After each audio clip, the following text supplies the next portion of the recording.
सब आशा करते होंगे आप बिल्कुल ठीक हैं। आज का जो वीडियो रहने वाला है, इसमें हम रिवीजन करेंगे अपने यूपी ट्रिपल एससी मुख्य सेवा की सिलेबस का। तो चलिए स्टार्ट करते हैं आज का वीडियो बिना किसी देरी के।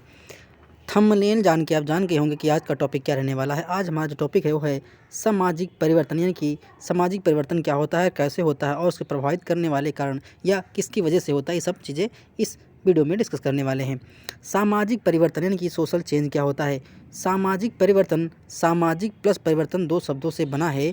इसका मतलब होता है सामाजिक मतलब समाज और परिवर्तन मतलब भिन्नता होना।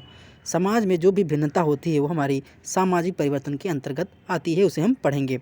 अर्थात सामाजिक संबंधों में परिवर्तन या भिन्नता सामाजिक परिवर्तन ही कहलाता है। सामाजिक संबंध कहने का मतलब है कि समाज में आप रह रहे हैं, उसमें कोई भी परिवर्तन होता है, चाहे जैविक हो चाहे अजैविक हो या फिजिकल हो या कोई भी करके हमारा परिवर्तन होता है, उसे हम सामाजिक परिवर्तन की संज्ञा देते हैं। जैसे पानी का बदलना क्या होता है, पानी अगर बर्फ़ में जमा है और वो पानी द्रव में परिवर्तित हो गया तो क्या हुआ, परिवर्तन ही हुआ। इसी प्रकार समाज में रहते हुए कोई भी किसी प्रकार का परिवर्तन होता है, उसे हम सामाजिक परिवर्तन की संज्ञा देते हैं। अब देखेंगे परिभाषाएं क्या हैं। अनेक सोशलॉजिस्ट यानी कि हमारे समाजशास्त्री ने अपने अपने हिसाब से डिफिनेशन दी है। तो पहले पढ़ेंगे किंग्सले डेविस के अनुसार इन्होंने अपनी परिभाषा क्या दी है सामाजिक परिवर्तन की। इन्होंने बताया है कि सामाजिक परिवर्तन सामाजिक संगठन अर्थात समाज के ढांचे और कार्यों में उत्पन्न होते हैं।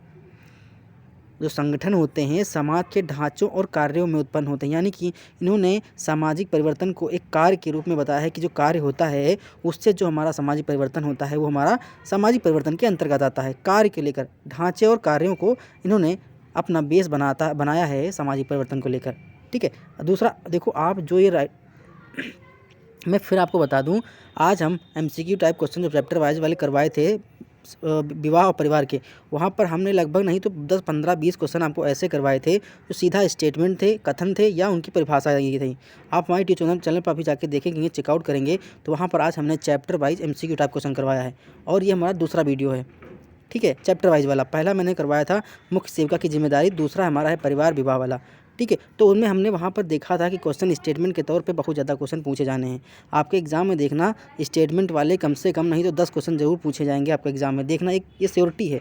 क्योंकि जो सोशलॉजी सब्जेक्ट होता है ये टोटल जो भी हमारे राइटर होते हैं अपनी डिफिनीसन देते हैं वो उन्हीं के अनुसार होती है। हम अपने मन से कहानी की तरह गाथा की तरह नहीं लिख सकते हैं कोई डिफिनीसन, वो हम अपने राइटर के हिसाब से देते हैं। इसलिए जो भी आपको डिफिनीसन इंपॉर्टेंट लगती है या हम इंपॉर्टेंट बताते हैं तो उसको आप highlight double star triple star कर सकते हैं, इंपॉर्टेंट लिख सकते हैं और उसको याद कर लें, क्योंकि एग्जाम में कहीं देखने को मिल जाए तो आप तुरंत आंसर उसका कर ले जाइए। अब देखो अपने राइटर ने अपने अपने हिसाब से अपनी अपनी डिफिनीसन दी है। मैकावर एम पेज ने क्या बताया है, सामाजिक परिवर्तन से तात्पर्य सामाजिक संबंधों में परिवर्तन से, यानी कि संबंध में जो परिवर्तन होता है, इन्होंने संबंध और हमारे जो ऊपर वाले राइटर थे इन्होंने क्या बताया था, कार्य और ढांचे के रूप में। किंग्सले डेविस ने जो सामाजिक परिवर्तन का आधार बताया था वो समाज ढांचा और कार्य था, इन्होंने बताया है सामाजिक संबंध जो होते हैं। अब देखेंगे सोरोकिन के अनुसार इन्होंने क्या बताया है, सामाजिक परिवर्तन संस्कृत में उतार चढ़ाव से उत्पन्न होता है। इन्होंने संस्कृत को अपना बेस माना संस्कृत में, यानी कि हमारे जो कल्चर होते हैं, हमारे जो नियम है कानून हैं, उनमें जो उतार चढ़ाव देखने को मिलता है वो हमारा सामाजिक परिवर्तन के अंतर्गत आता है। इन्होंने सामाजिक परिवर्तन को और इन्होंने सामाजिक संबंधों में परिवर्तन से क्या किया है, समाज में जो परिवर्तन होते हैं उसको डिफाइन करने का काम किया है, इन्होंने बेस माना है। नेक्स्ट है HM जॉनसन के अनुसार इन्होंने क्या बताया है, सामाजिक परिवर्तन का अर्थ सामाजिक संरचना या ढांचे में होने वाले परिवर्तन से है। इनका और उनका लगभग जो हमारा किंग्सले डेविस साहब का इनका स्टेटमेंट लगभग कुछ सेम है। ठीक है, नेक्स्ट हमारे है गिलिन एम ग्रीन के अनुसार इन्होंने क्या बताया है, सामाजिक परिवर्तन जीवन की मानी गई रीतियों में होने वाले परिवर्तन से। इन्होंने रीति रिवाज जो होते हैं समाज में, पूजा स्थल जैसे रीत होते हैं, हिंदू धर्म की रीत अलग होती है, मुस्लिम जो धर्म होता है उसकी रीत अलग होती है, हर धर्म के लोग की अलग अलग अपने रीति रिवाज होते हैं और उनमें जो परिवर्तन होता है उन्हीं से जो हमारे समाज में परिवर्तन होता है वो हमारी सामाजिक परिवर्तन के अंतर्गत आता है। नेक्स्ट है हमारे मेरिल एवं एल्ट्रेज के अनुसार इन्होंने क्या बताया है, मानव व्यवहार संशोधित हो रहा है तो यह सामाजिक परिवर्तन है। यानी कि इन्होंने अपना बेस जो माना था वो मानव बिहेवियर यानी कि ह्यूमन बिहेवियर के बारे में बताया कि अगर ह्यूमन बिहेवियर के व्यवहार में कोई भी परिवर्तन होता है तो समझ लीजिए वो सामाजिक परिवर्तन का संकेत है। कैसे, मान लो अगर समाज में कोई दो लोग रह रहे हैं, एक के जो नेचर बहुत अच्छा है, एक का थोड़ा रूड है यानी कि दुष्ट टाइप का है, तो क्या परिवर्तन तो होगा, कुछ ना कुछ वो दोनों व्यक्तियों के द्वारा समाज में कुछ तो परिवर्तन होगा। तो इन्होंने सामाजिक परिवर्तन जो बताया हो सामाजिक व्यवहार के आधार पर बताया है। नेक्स्ट हमारा है सामाजिक परिवर्तन की क्या विशेषताएं होती हैं, एक सामाजिक परिवर्तन में क्या विशेषताएं देखने को मिलती हैं।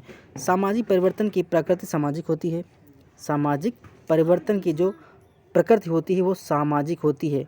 सामाजिक परिवर्तन स्वाभाविक है, यानी कि समाज में परिवर्तन होना लाजमी है। परिवर्तन समाज में ज़रूर होगा, चाहे जलवायु को लेकर हो, चाहे बिहेवियर को लेकर हो, चाहे रीति रिवाज को लेकर हो, या समाज में जो भी ऊपर नीचे वाले लोग हैं उनमें कुछ ना कुछ सामाजिक परिवर्तन स्वाभाविक रूप में होने को मिलेगा। जहाँ परिवर्तन नहीं होगा उस समाज का विकास नहीं हो सकता है। कैसे नहीं हो सकता कि आप मान लो पुराने रीति रिवाज के चक्कर में थे। कैसे बताएं आपको परिवर्तन कैसे हुआ, आपको हम एग्जाम्पल के तौर पे बताने जा रहे हैं कि जैसे मान लें कि आज के कम से कम 50-60 साल पहले इतना टेक्नोलॉजी हमारा आगे नहीं था। हम एग्जाम्पल के तौर बता रहे हैं कि इतना हमारा टेक्नोलॉजी आगे नहीं था, तब लोग सवारी करते थे हाथी घोड़ा पैदल से। लेकिन क्या हुआ, परिवर्तन हुआ, चेंजेस हुए। जब चेंजेस हुआ तो अब आज क्या है, आज अगर हज़ारों किलोमीटर की दूरी आप 2 घंटे में ट्रेवल कर सकते हैं बाय एरोप्लेन। तो क्या ये परिवर्तन हम आपको उदाहरण दे रहे हैं। लेकिन समाज में जो रीति रिवाज कानून मान्यताएं को लेकर परिवर्तन होता है वो हमारा सामाजिक परिवर्तन होता है। वो जो था वो टेक्नोलॉजी को, जो मैंने एग्जांपल दिया, वो टेक्नोलॉजी को लेकर क्या परिवर्तन हुआ। लेकिन समाज में जो हमारे रीति रिवाज होते हैं, धर्म मान्यताएँ, विवाह शादी क्या है, ये सब सामाजिक परिवर्तन के, और ये होना लाजमी है। परिवर्तन होना ही लाजमी है, समाज में परिवर्तन होता रहता है। देखिएगा अपने गाँव में पहले, आज के 20 साल पहले 25 साल पहले क्या होता था, लोग के घर कच्चे होते थे। अब परिवर्तन हुआ तो लोग के घर पक्के होने लगे। पहले जो था लोग एक दूसरे के साथ बैठते थे, आज किसी के पास इतना समय नहीं है कि एक दूसरे के साथ बैठें। तो क्या हुआ, परिवर्तन होगा। समय के चक्कर में अभाव है, लोग एक दूसरे के साथ बैठना नहीं पा रहे हैं क्योंकि उनके पास समय नहीं है। तो परिवर्तन हो रहा है ना धीरे धीरे। परिवर्तन ही हमारा समाज गतिशीलता, अगर जब तक परिवर्तन नहीं होगा समाज विकसित नहीं हो सकता है।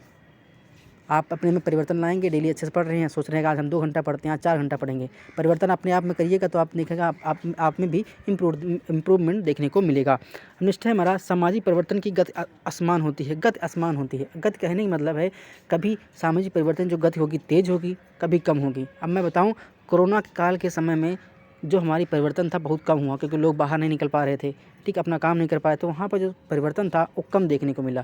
तो क्या कहा गया, सामाजिक परिवर्तन की गति जो हो आसमान हो सकती है, कभी तेज़ कभी धीमी, लेकिन होगी ज़रूर, ये श्योरिटी है, होगी ज़रूर। नेक्स्ट है सामाजिक परिवर्तन एक जटिल तथ्य है। सामाजिक परिवर्तन है जटिल तथ्य है।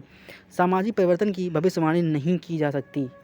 सामाजिक परिवर्तन की भविष्यवाणी नहीं की जा सकती, आप इसे भविष्यवाणी में के रूप में नहीं ले सकते हैं। नेक्स्ट हमें सामाजिक परिवर्तन एक सार्वभौमिक घटना है। ये आपको एक हम एमसीक्यू टाइप जो क्वेश्चन करवा रहे हैं 100 प्रश्नों की, उसमें एक ये क्वेश्चन देखने को मिला था कि सामाजिक परिवर्तन क्या है। तो सामाजिक परिवर्तन एक सार्वभौमिक घटना है। देखो इतने टॉपिक हम इतने क्वेश्चन के पॉइंट लिखवाते हैं, कोई ना कोई एग्ज़ाम में आया है या आएगा, ठीक है, क्योंकि हम जो नोट्स बनाए हैं हम इधर उधर ढूंढ ढाँड़ के बहुत अच्छे से बनाए हैं कि कहाँ से कैसे क्वेश्चन बन सकता है। तो एक क्वेश्चन, एक बार हम जब एमसीक्यू टाइप क्वेश्चन करवा रहे थे तो वहाँ पर एक क्वेश्चन बना था कि सामाजिक परिवर्तन क्या है। तो नीचे ऑप्शन दे थे, तो सामाजिक परिवर्तन क्या है, एक सार्वभौमिक घटना है, एक ज़रूर घटित होगी, और सामाजिक परिवर्तन होगा तो हमारे समाज का विकास भी होना तय है, ठीक है, चाहे नेगेटिव। कभी कभी ऐसा होता है कि जो विकास है थोड़ा नेगेटिव वे में चला जाता है, क्योंकि कैसे हो जा रहा है, मान लो आज कल नई तकनीकी आ रही हैं, ठीक है, नए नए आविष्कार यंत्रों के हो रहे हैं। तो मैं कैसे बताऊं कि नेगेटिव वे में कैसे हो रहा है। मान लो पहले जब लोग काम करते थे तो उनको पैसा मिलता था, आज क्या है, बेरोज़गार ज़्यादा लोग हैं, क्योंकि क्या है, लोगों के जगह पर अब मशीनें काम कर रहे हैं। जहाँ फैक्ट्री में लोग काम करते थे, अब क्या हुआ है, अत्याधुनिक मशीनें आ गई हैं जिनसे लोगों का काम कम मिल रहा है। तो क्या हुआ, मशीनों की देखा जाए तो मशीनों से हमारा काम आसान तो हुआ, लेकिन एक तरफ बेरोज़गारी की दर भी बढ़ रही है। आपने देखा होगा जेसीबी, जैसे मान लिया जेसीबी, सब आप सभी ने देखा होगा जेसीबी क्या है, थोड़ा सा गड्ढा खोदने में 1 मिनट का समय लगता है, खोद देती है। लेकिन वही गड्ढा अगर आदमी खोदता तो कम से कम 2-3 घंटे तो खोदता ही। तो क्या हुआ, मशीनों के आने से हमारा काम तो सरल हुआ, लेकिन एक तरफ की बेरोज़गारी की दर भी बढ़ती जा रही है। तो ये चीज़ हमारी देखने को मिलती है। नेक्स्ट हमारा है सामाजिक परिवर्तन का गुणात्मक प्रक्रिया है। ये हमारी एक गुणात्मक प्रक्रिया होती है। अब देखेंगे सामाजिक परिवर्तन के प्रतिमान, प्रतिरूप और प्रारूप क्या होते हैं। देखो, प्रतिमान को हम एक वर्ड देते हैं, प्रतिमान अथवा प्रतिरूप। प्रतिमान, प्रतिरूप और प्रारूप, ये सामाजिक परिवर्तन के प्रतिमान और प्रतिरूप और प्रारूप तीनों एक ही चीज़ हैं। मैकावर एम पेज ने इन 3 स्वरूप बताए हैं। कैसा है, मैकावर एम पेज साहब ने। रेखीय प्रतिमान, जब सामाजिक परिवर्तन क्रमबद्ध तरीके से एक ही दिशा में निरंतर चलता है तो उसे हम क्या कहते हैं, रेखीय प्रतिमान। मैंने बताया ना कि एक ही दिशा में विज्ञान के क्षेत्र में हमारा जो परिवर्तन होता है एकदम रेखीय होता है। रेखीय कहने का मतलब है एक ही लाइन में होता है। इसे आप ग्राफ द्वारा हम आपको समझाने की कोशिश कर रहे हैं कि जो सामाजिक परिवर्तन होता है एक ही दिशा में होता है, यानी कि इसमें क्या होगा, डे नए इन्वेंशंस होंगे, आविष्कार होंगे, और जो हमारा सामाजिक परिवर्तन होता है एक क्रमबद्ध तरीके में होता है, ठीक है। तो क्रमबद्ध तरीके में होता है। ये हमारा रेखीय प्रतिमान है, रेखीय प्रारूप है। नेक्स्ट है लहरदार तरंगीय उतार चढ़ाव प्रतिमान। इसमें क्या है, कुछ सामाजिक परिवर्तन में परिवर्तन की प्रकृति ऊपर से नीचे और नीचे से ऊपर होने की ओर होती है। ये हमारा लहरदार, देखो ऐसा लहर चल रही, लहर क्या, इस उतार चढ़ाव उतार, तो नाम से स्पष्ट हो रहा है लहरदार एवं तरंगीय उतार चढ़ाव। इसमें क्या होता है, जो समाज की जब ऊपर चढ़ेगा ग्राफ, इस समझ लीजिए ग्राफ बना है, जो ऊपर चढ़ेगा तो समाज की उन्नति होगी, यानी समाज में विकास होगा। अगर यही ग्राफ नीचे चला जाएगा तो समाज का पतन होगा, यानी कि सामाजिक परिवर्तन किसे पतन होगा। तो इन्होंने डायग्राम हिसाब से आपको बताने की कोशिश कर रहे हैं कि लहरदार और तरंगीय उतार चढ़ाव प्रतिमान क्या होता है, कि इसमें सामाजिक परिवर्तन तो होते हैं, लेकिन कुछ होते हैं समाज के हेल्प के लिए, लेकिन उसमें कुछ जो परिवर्तन होते हैं वो समाज को थोड़ा दूषित करते हैं। तो इसमें दो प्रकार के होते हैं, समाज की उन्नति और समाज की अवनति, यानी कि पतन। नेक्स्ट हमारा था चक्रीय प्रतिमान। इसमें क्या है, इस परिवर्तन में समाज में पूर्व में होने वाली घटनाओं की पुनरावृत्ति होती है, यानी कि जो समाज में पहले घटनाएं घट चुकी हैं उन्हीं की पुनरावृत्ति होती है, यानी कि पुनरावृत्ति कहने का मतलब बार बार वही घटना घटित होती हैं। जैसे साइकिल चक्री, मतलब ये हुआ एक चक्री है, मान लो यहाँ पे घटना घटी तो समय ऐसे बढ़ रहा है, समय ऐसे बढ़ रहा है, समय ऐसे बढ़ रहा है, समय ऐसे बढ़ रहा है, समय फिर आके फिर यहीं पे आ गया, तो क्या हुआ, घटना ये रिवाइज हो रही है, ये घटना रिवाइज हो रही है, पुनरावृत्त बार बार हो रही है। तो ऐसी घटना को हम बोलते हैं चक्रीय प्रतिमान। जैसे आपने देखा होगा, अब मैं एग्जाम्पल के तौर में बता रहा हूँ, मान लो आज 4 तारीख है, 4 दिसंबर है, तो एक साल के बाद 4 दिसंबर तो फिर आएगा, तो क्या हुआ, एक चक्र चल रहा है। मान लो एक चक्र है, ये हमारा 4 दिसंबर यहाँ पे डेट थी, तो 4 दिसंबर, जनवरी, फरवरी, मार्च, अप्रैल, मई, जून, जुलाई, अगस्त, सितंबर, अक्टूबर, नवंबर, दिसंबर, तो 4 दिसंबर को हम फिर आ गए यहाँ पे। तो क्या हुआ, एक चक्र में ऐसे हमारी ऋतु होती है, जाड़े की ऋतु है, तो एक साल बाद फिर वही जाड़े की ऋतु आ जाएगी। तो क्या हुआ, एक चक्र के रूप में चल रहा है, तो ये हमारा चक्रीय प्रतिमान होता है। ठीक है, संस्कृति फैशन होगा, पहनावा देख लीजिए आप, मतलब आप जाड़े में ठंडे कपड़ा पहनते हैं, ठीक है, तो ये चक्र कब आएगा, ये जब अगला जाड़ा आएगा, तो अगले जाड़े में फिर आप चक्रीय सिद्धांत का पालन करेंगे, चक्रीय प्रतिमान का पालन करेंगे और फिर स्वेटर पहनेंगे। तो एक साल में क्या हो, चक्र की तरह चल रहा है, यही हमारा चक्रीय प्रतिमान होता है, चक्रीय प्रतिमान होता है। नेक्स्ट देखेंगे सामाजिक परिवर्तन के स्रोत क्या हैं, थोड़ा इंपॉर्टेंट है। आविष्कार, पहला है हमारा आविष्कार, विज्ञान और प्रौद्योगिकी के जगत में विकास से कर्तकारी परिवर्तन। देखो सबसे अच्छा मैंने कितनी बार एग्जांपल बताया है कि जो सामाजिक परिवर्तन के स्रोत होते हैं वो खोज हो सकती है, प्रसार हो सकता है, आविष्कार हो सकता है, नए नए तकनीकों का उपयोग हो सकता है।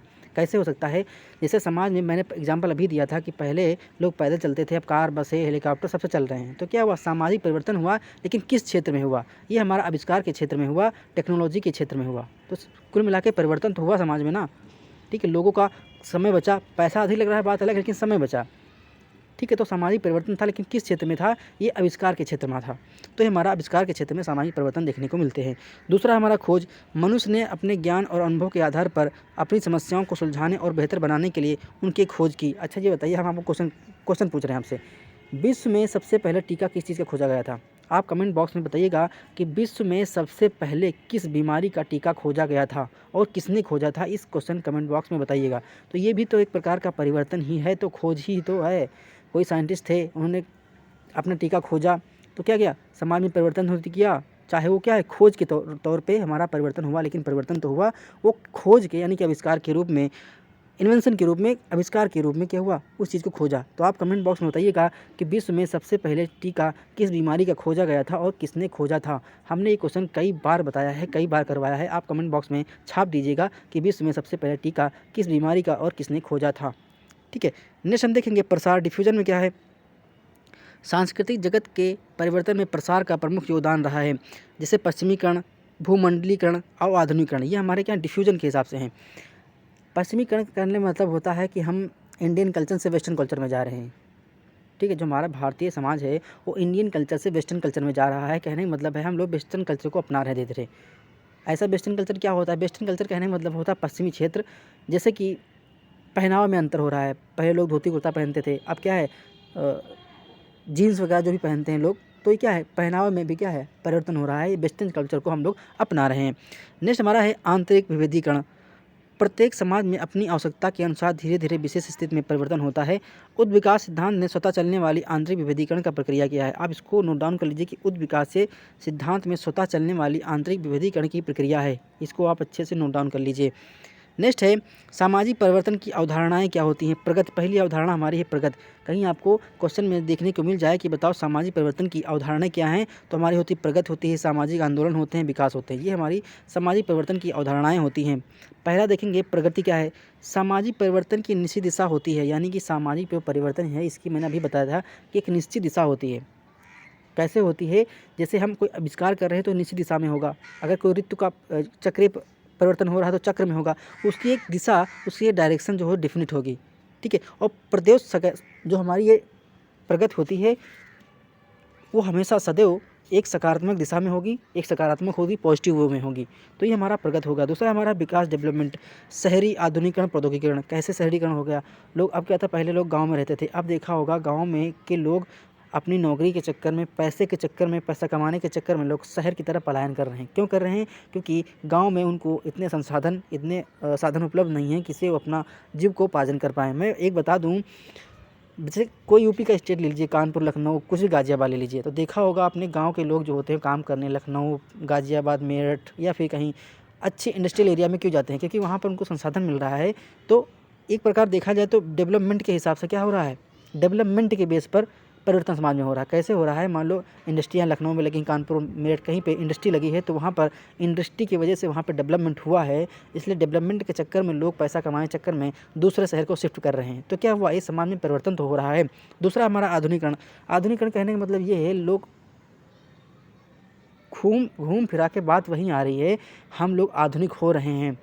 पहले आपने देखा होगा, आज के 3-4 साल पहले इतना डिजिटल, हम आपको मोबाइल से पढ़ा रहे हैं, आप कहाँ रहते हैं, हम कहाँ रहते हैं, कुछ नहीं पता है। लेकिन क्या है, आधुनिकीकरण की वजह से हम आपको पढ़ा रहे हैं और आप पढ़ रहे हैं। ये क्या हुआ है, आधुनिकीकरण ही तो हुआ है। 3-4 साल, 5 साल पहले इतना आधुनिकीकरण नहीं था जितना आज के समय में हुआ। आप दिल्ली की कोचिंग पढ़ के आप अपने घर पे कोचिंग पढ़ सकते हैं, आने जाने का समय बचेगा, ट्रैफिक का पैसा, कहीं भी कुल मिला के आपका पैसा बच रहा है। आप दिल्ली की कोचिंग यहाँ पे अपने घर पे रूम में बैठ के पढ़ सकते हैं। तो क्या हुआ, ये आधुनिकीकरण ही हुआ। दूसरा हमारा प्रौद्योगिकीकरण, यानी कि टेक्नोलॉजी मैंने अभी बताया कि रेल, बस, ट्रक, इनका सबका क्या हुआ, प्रौद्योगिकीकरण हुआ। तो इससे क्या हुआ, हमारे समाज में परिवर्तन देखने को मिली और समाज में विकास भी बहुत तेज़ी से हो रहा है। नेक्स्ट हम देखेंगे सामाजिक आंदोलन। गिडसे के अनुसार सामाजिक आंदोलन एक ऐसा प्रयास है जिनका एक सामान्य उद्देश्य होता है। क्या होता है, सामान्य उद्देश्य होता है। सामाजिक आंदोलन जो होता है उनका सामान्य उद्देश्य होता है। जैसे गांधी जी ने क्या था, नमक तोड़ने के लिए नमक आंदोलन चलाया था। ठीक है, और अगर देखा होगा बिहार में चंपारण जो आंदोलन हुआ, क्या था, नील की खेती के विरोध में क्या हुआ था, चंपारण आंदोलन हुआ था। ठीक है, तो वहाँ क्या हुआ था, आंदोलन का एक विशेष मोटो था कि आप खेती के चक्कर में जो नील की खेती करवाते थे उसके चक्कर में वहाँ पर आंदोलन हुआ था। और आंदोलन जो होता है इसका एक उद्देश्य ज़रूर होता है। जो कोई बंदा आंदोलन करता है उसका मोटो तो ज़रूर होगा। अभी कुछ दिन पहले, 1 साल पहले, लगभग 1 साल पहले, 6 महीना पहले, अभी किसान आंदोलन बहुत पीक पे था, तो उसका एक ही मोटो था कि जो उनकी एमएसपी रेट है, यानी कि एमएसपी जो था उनका, एक कहा वो लोग आंदोलन इसलिए कर रहे थे क्योंकि कह रहे थे कि हमारी जो खेती, हमारा जो फसल हम पैदा करते हैं उसका एमएसपी एक निश्चित रेट हो। ठीक है, तो क्या हुआ था, वो हर एक आंदोलन का अपना मोटो होता है, हर एक आंदोलन का अपना एक लक्ष्य होता है और एक उद्देश्य होता है। ये सामाजिक आंदोलन के हिसाब से इन्होंने गिडनेस ने अपने अनुसार कहा था। नेक्स्ट देखेंगे सामाजिक, फिर है हमारा क्रांति, रेवोल्यूशन। देखो सामाजिक परिवर्तन में रेवोल्यूशन का क्या महत्व है, क्रांति का। 26 नवंबर जो हमारा अभी विश्व दुग्ध दिवस मनाया गया था 26 नवंबर को, वर्गीज कुरियन के बर्थडे पर उन्होंने क्या लेकर आया था, उन्होंने फ्लड, ऑपरेशन फ्लड, यानी कि दुग्ध क्रांति लेकर आए थे। दुग्ध क्रांति की वजह से हमारा भारत, आज आपको पता है कि भारत विश्व में प्रथम स्थान पर है दुग्ध उत्पादन में। ठीक है, तो क्रांति आई, क्रांति किस तरह आई, और दुग्ध उत्पादन के रूप में आई। जैसे हमारा हरित क्रांति आई थी 1966-67 में, और उसके जो जनक थे हमारे स्वामीनाथन थे। उन्होंने क्या किया, हमारे देश में खाद्यान्न की कमी थी, उन्होंने क्रांति लेकर आए, नए नए बीजों और फर्टिलाइज़र का उपयोग किया और हमारे देश में खाद्यान्न में नंबर 1 बना। ठीक है, तो क्या हुआ, क्रांति भी हमारे सामाजिक परिवर्तन को चेंज करती हैं। दूसरा हमारा है उद्विकास। उद्विकास को प्रक्रिया में जीव की संरचना सरलता से जटिलता की ओर बढ़ती हैं। उद्विकास का सिद्धांत हमारे चार्ल्स डार्विन साहब ने दिया था। इसको आप स्टार बना लीजिए कि उद्विकास का सिद्धांत किसने प्रतिपादित किया था, तो हमारे चार्ल्स डार्विन साहब ने दिया था। इसको आप अच्छे से कॉपी में नोट डाउन कर लीजिए। नेक्स्ट हमारा सामाजिक परिवर्तन के कारक क्या हैं। एच.एम. जॉनसन के अनुसार 3 प्रकार के कारक बताए हैं, देखेंगे कौन से हैं। पहला हमारा है आंतरिक कारक। इसमें क्या है, सामाजिक परिवर्तन आंतरिक विरोध के कारण होता है, अर्थात जब लोग किसी कारणवश अपनी परंपरागत व्यवस्था से खुश नहीं होते हैं तो उसमें फेरबदल करने की कोशिश करते हैं। इसे अंतरजात परिवर्तन भी कहते हैं। जैसे धर्म सुधार आंदोलन। धर्म सुधार जो आंदोलन होते हैं हमारे आंतरिक कारक होते हैं सामाजिक परिवर्तन के। जब दूसरा उन्होंने बताया है कि बाह्य कारक, जब दो प्रकार की सामाजिक व्यवस्था प्रतिमान एवं मूल्य एक दूसरे से मिलते हैं तो सामाजिक परिवर्तन की स्थिति का निर्माण होता है। जैसे बाह्य जात परिवर्तन, इसमें जैसे पश्चिमीकरण के द्वारा। इन्होंने बाह्य और आंतरिक कारक के हिसाब से बताया है। तीसरा क्या बताया था, गैर सामाजिक कारण। इसमें क्या है, कभी कभी भौगोलिक या अभौतिक में परिवर्तन से भी सामाजिक परिवर्तन हो सकता है। आदिम और मतलब भौतिक से, भौतिक कहने का मतलब है पहले हम लोग आदिम थे, हमारे किसी के वंशज थे, तो भाई चले जाइए पूरा प्रागैतिहासिक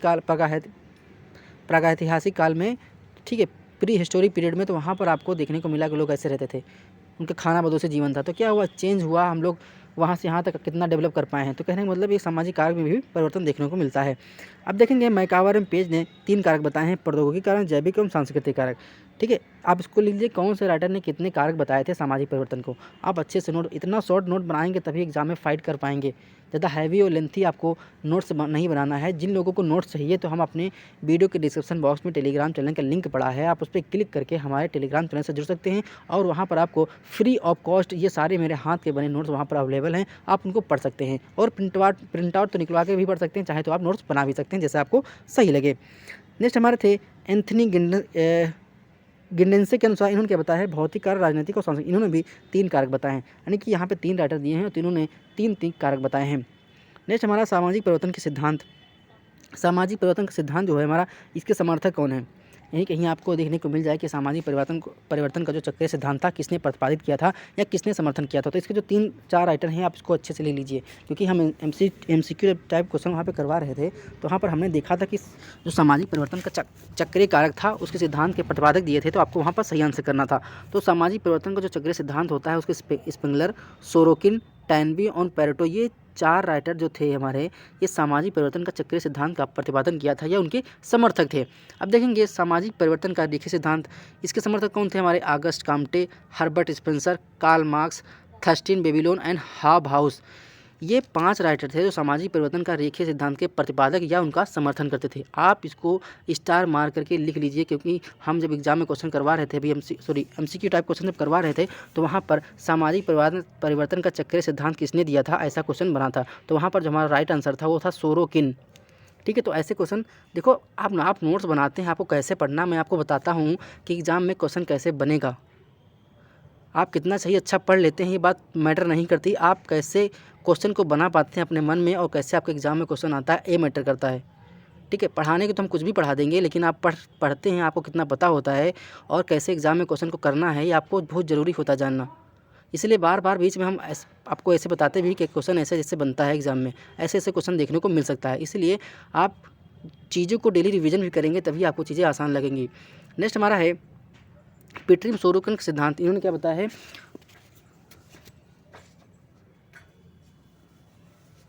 सांस्कृतिक गतिशीलता का नियम इन्होंने दिया था। इनका अन्य नाम है घड़ी के पेंडुलम का सिद्धांत, उतार चढ़ाव का नियम।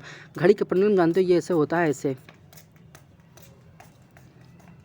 ये घड़ी है तो ऐसे पेंडुलम चलता है, मैं थोड़ा, ये पेंडुलम होता है ऐसे ऐसे, तो ऐसे ऐसे रोटेट करता है, तो इसे हम घड़ी का पेंडुलम कहते हैं। आपने देखा होगा घर में एक वॉच होती है, उसमें एक ऐसे ऐसे पेंडुलम चलता रहता है, तो घड़ी का पेंडुलम मतलब वो ऐसे ऐसे चलता रहता है। तो पीटरिम सोरोकिन का जो सिद्धांत था हमारा, घड़ी का पेंडुलम सिद्धांत भी बोलते हैं।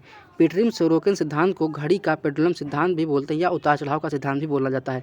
इन्होंने सांस्कृतिक गतिशीलता का नियम दिया था, इसको आप अच्छे से नोट डाउन कर लीजिए। सोरोकिन की जो बुक है वो हमारी सोशल एंड कल्चरल डायनेमिक्स है। आप जहाँ पर बुक का नाम लिख रहे हैं, मैंने आपसे बताया कि आप एक जगह पर ही एक पेज पर एक बुक के सारे नाम लिखिए, उसके राइटर लिखिए। आप इधर उधर कहीं पे लिखेंगे तो आपको ढूंढना पड़ेगा, आपको गुस्सा आएगी कहाँ लिखा था। तो उससे अच्छा है आप एक पेज पर कहीं बुक के सारे नाम लिख लीजिए और उनके राइटर के नाम लिख लीजिए और उनको डेली रिविजन करते रहिए। और जो सोरोकिन की जो बुक थी वो हमारी सोशल कल्चरल डायनेमिक्स थी।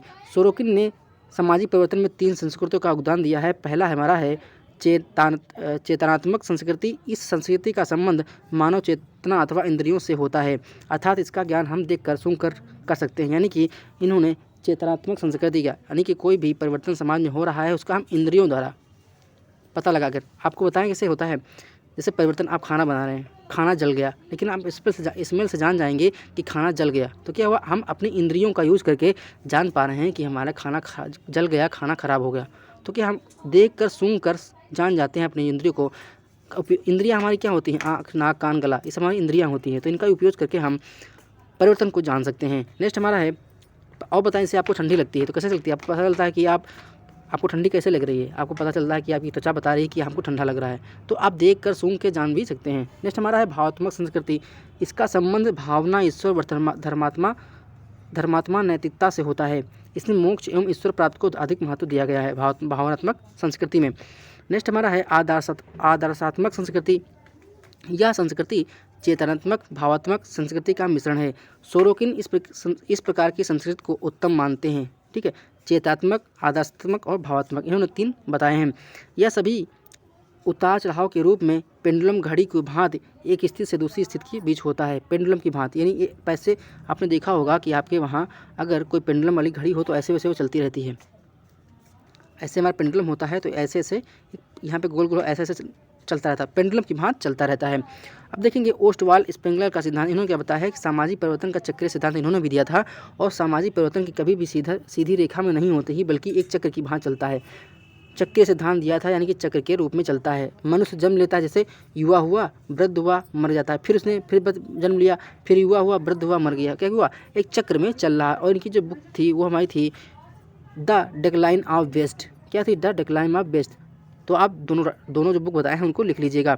नेक्स्ट हमारा है अर्नाल्ड टाइनबी का सिद्धांत। इन्होंने क्या बताया था, चुनौती एवं प्रत्युत्तर का सिद्धांत हमारे अर्नाल्ड टाइनबी साहब ने दिया था। फिर आप देख लीजिए जहाँ पर स्टेटमेंट और सिद्धांत लिख रहे हैं आप उसको फिर वहीं पर लिख लीजिए कि जो हमारे चुनौती का प्रत्युत्तर सिद्धांत था वो हमारे अर्नाल्ड टाइनबी साहब ने दिया था। इन्होंने 21 सभ्यताओं का अध्ययन करके सभ्यताओं का विकास का एक संबंध में प्रतिमान ढूंढा। और इनकी जो बुक थी वो हमारी थी ए स्टडी ऑफ हिस्ट्री। क्या थी, ए स्टडी ऑफ हिस्ट्री। नेक्स्ट हमारा है पेरेटो का सिद्धांत। इन्होंने क्या बताया था, अभिजात वर्ग से परिभ्रमण का सिद्धांत। जो हमारा अभिजात वर्ग के परिभ्रमण का सिद्धांत था वो हमारे पेरेटो साहब का था। इन्होंने क्या बताया था, इन्होंने सामाजिक परिवर्तन को वर्ग व्यवस्था में होने वाले चक्रीय परिवर्तन के आधार पर समझाया था। उनकी जो बुक थी वो हमारी थी माइंड एंड सोसाइटी। क्या थी, माइंड एंड सोसाइटी। नेक्स्ट हमारा है रेखीय परिवर्तन का सिद्धांत। सामाजिक परिवर्तन का वह रूप जिसमें परिवर्तन सदैव एक ही दिशा में होता है उसे हम रेखीय परिवर्तन का सिद्धांत देते हैं। और इसके जो समर्थक थे हमारे August Comte, Herbert Spencer, Karl Marx और थर्स्टन बेबीलोन थे। ये हमारे रेखीय परिवर्तन सिद्धांत के क्या थे, समर्थक थे या उनके प्रतिपादक थे। तो आप इसको अच्छे से लिख लीजिए कि रेखीय और चक्रीय सिद्धांत के जो प्रतिपादक थे कौन थे, समर्थक कौन थे, क्योंकि एग्जाम में कहीं आपको देखने को मिल जाए कि बताइए कि रेखीय परिवर्तन के सिद्धांत के जो प्रतिपादक थे तो कौन थे या समर्थक कौन थे। तो चारों ऑप्शन में से कोई वहाँ पर आंसर दिया होगा, आप इसको कर सकते हैं। नेक्स्ट देखेंगे हम अगस्त काम्टे का सिद्धांत। इन्होंने सामाजिक परिवर्तन का संबंध मानव के बौद्धिक विकास से जोड़ा है और बौद्धिक विकास का सामाजिक परिवर्तन के 3 स्तर बनाए हैं। पहला है धार्मिक स्तर, तात्विक स्तर। समाज की प्राथमिक अवस्था थी जिसमें मानव प्रत्येक घटना को ईश्वर एवं धर्म के संदर्भ में समझने का प्रयत्न करता है, इन्होंने धार्मिक बताया था। तात्विक क्या बताया था, मानव घटनाओं की व्याख्या उनके गुणों के आधार पर करता था। इस अवस्था में मानव अलैंगिक शक्ति में विश्वास कम हुआ। तीसरा था वैज्ञानिक स्तर।